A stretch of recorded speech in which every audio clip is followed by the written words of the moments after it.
Hello, this is our AP Stats book review. I'm Ishaan. And I'm Peter. So for our project, we decided to go with being a Hello World, Being Human in the Age of Algorithms by Hannah Fry, and a mathematician and author at University of London. And we wanted to share like the premise of the book of like how algorithms impact the world we live in today.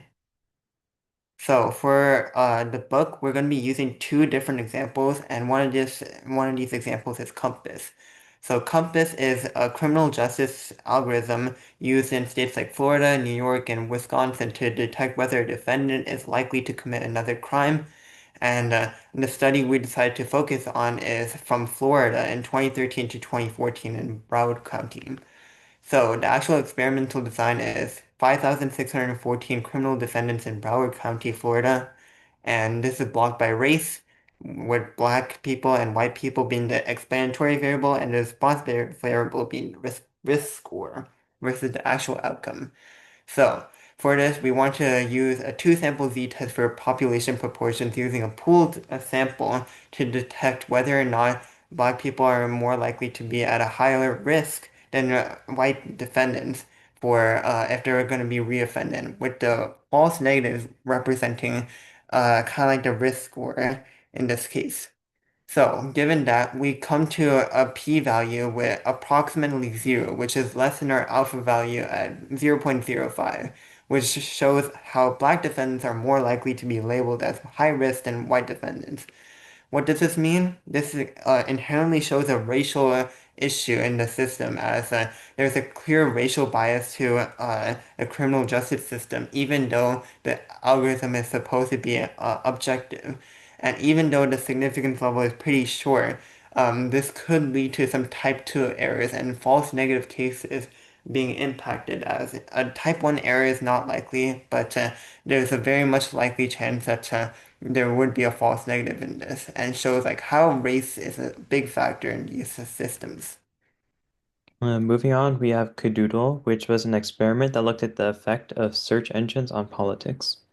So, just as an introduction, scientists were curious how search engines affected our view on the world. And so, for an upcoming election in India, researchers recruited 2,150 undecided voters from around the country and gave them access to a search engine that was biased towards certain candidates. Uh, Here's the design of the experiment. The key variables are the explanatory variable, which is which candidate the search engine was biased towards, as it had multiple modes, and the response was which candidate the voter preferred before and after the treatment.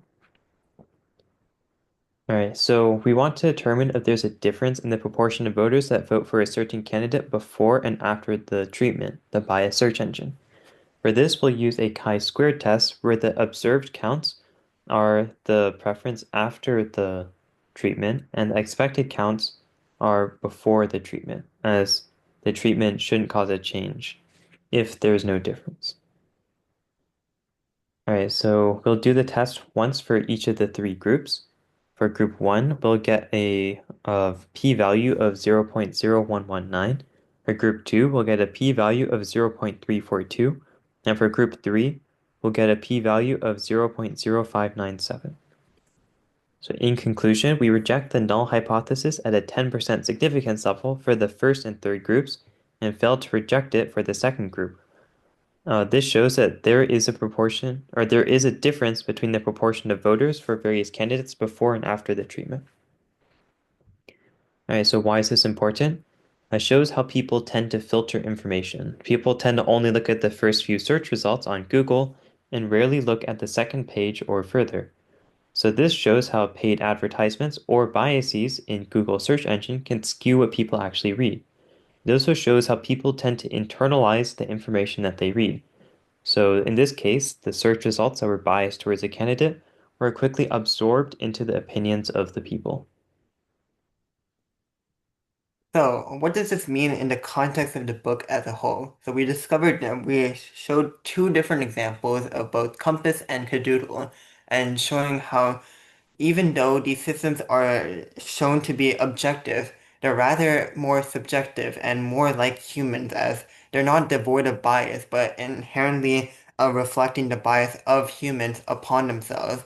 And because of this, Hannah Fry argues that we need to take a balanced and critical approach to the system, as we need to know the underlying truths of the system so that we can minimize this type of bias.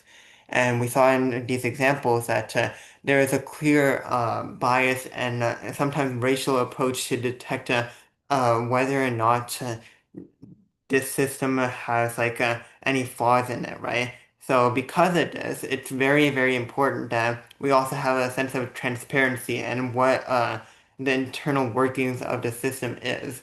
As if we look over this, then we're only taking these algorithms at a surface value and aren't able to fully decipher what they mean for us. And because these algorithms are so important in stuff like criminal justice, healthcare, or democratic elections, many of our lives and many of how we shape our lives is very much dependent on these algorithms. And finally, Hannah Fry argues that we need human judgment and also algorithmic judgment on our decisions.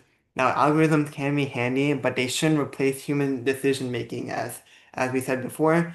Um, by inherently doing so, we're open to flaws and mistakes of our own. Thank you. Here's our works cited.